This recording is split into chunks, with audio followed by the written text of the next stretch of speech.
भृती हे थोडीशी वांग्याच्या झाडासारखी दिसते आणि याच्यात दोन प्रकार आहे, एक निळ्या फुलाची आणि पांढऱ्या फुलाची. तर हे आहे पांढऱ्या फुलाची, याला म्हणतात श्वेतबृहती.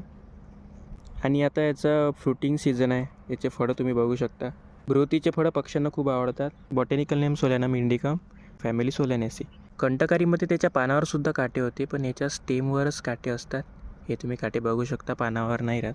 आणि याचं वर्णन कंठ या गणात केलं आहे, त्याच्यामुळे याला सिही असं सिनोनिम आहे. याचं फ्रूट बघा राईप झाल्यानंतर येल्लो कलरचंच दिसतं, थोडंसं राऊंड. याला पीतफल किंवा पीततंडूल असं सिनोनिम आलं आहे. आणि आणखी एक सिनोनिम आहे याला वार्ताकी. याचा रस तिक्त, विपाक कटू आणि उष्णवीर्याचं असं द्रव्य आहे. याचा उपयोग श्वास, कृमी, हार्ट डिसीज, स्किन डिसीजमध्ये मोठ्या प्रमाणात याला यूज केलं जातं. याचं मेनली आपण फ्रूट यूज करतो आणि रूट यूज करतो.